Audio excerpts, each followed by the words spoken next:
वंदना मिश्रा जी, छत्तीसगढ़ से। श्री श्री हरिवंश महाराज जी। महाराज जी, आपके श्रीमुख से यही जाना है कि माया पर विजय विवेक के द्वारा प्राप्त किया जाता है। गुरुदेव, प्रेमी भक्त और विवेकी भक्त में क्या अंतर है?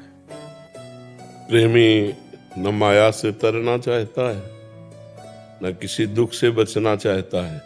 वो केवल भगवान से प्यार करना चाहता है। उसमें कामना रहितम, किसी भी तरह की कोई कामना नहीं होती।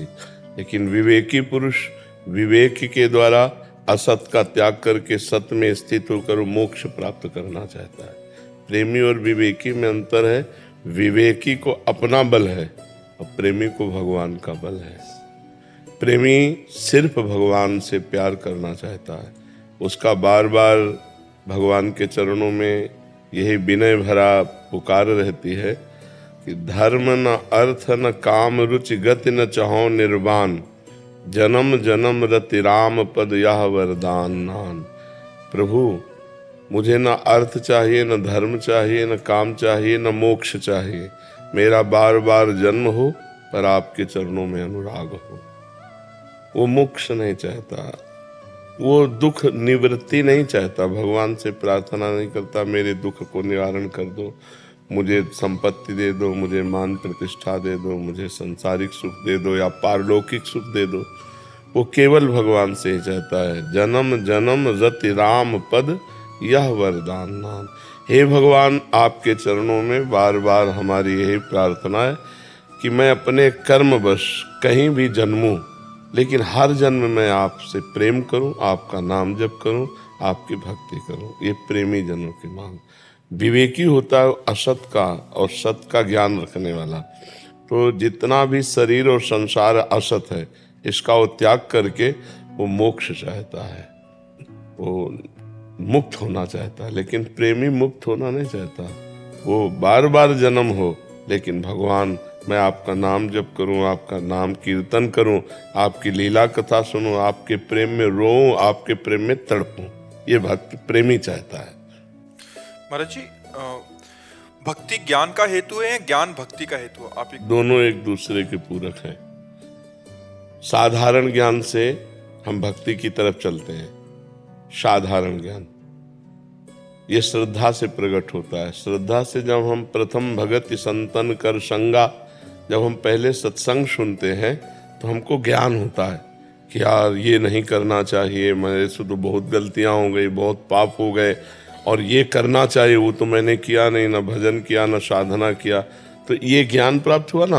अब वो साधारण भक्ति में प्रवेश पाया।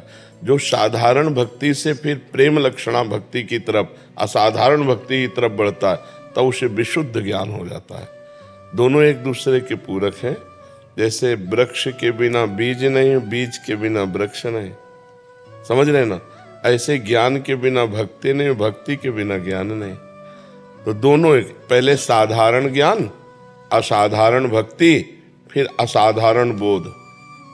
जानत तुम्हें तुम्हें हो जाए, वो ब्रह्म स्वरूप भगवत स्वरूप हो जाता है।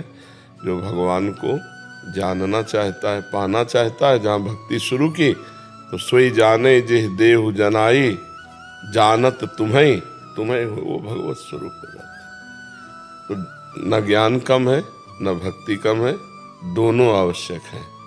जैसे ज्ञान के द्वारा हम आपको जाना, आप कौन है, आपकी महिमा क्या है, आपका स्वभाव कैसा है, ये जानना ज्ञान हुआ ना। अब हम आपसे प्यार करते हैं, ये भक्ति हुई। तो भगवान को जानना ज्ञान है, और फिर जान करके ही तो प्रेम होता है। हमारे भगवान इतने महिमाशाली हैं, हमारे भगवान इतने करुणामय हैं, हमारे भगवान हम पर बहुत दया करते हैं, कृपा करते हैं, हमारे भगवान हर जगह हमारी रक्षा करेंगे। ये साधारण ज्ञान है। यहाँ से भक्ति प्रारंभ होती है। जब भगवान की आराधना होती तब ये ज्ञान हो जाता, सब में भगवान है तो यहाँ भी भगवान है, सर्वत्र भगवान है तो हमारे पास भी भगवान है, सबके भगवान है तो मेरे भी भगवान है। और वो भगवत स्वरूप हो जाता है। फिर रक्षा करना, बचाव पक्ष या कोई मांग, इसकी जरूरत ही नहीं रहती, वो भगवत स्वरूप हो जाता है। वो मम दर्शन फल परम अनुपा, जीव पाव निज सहज स्वरूपा। भक्ति का फल है।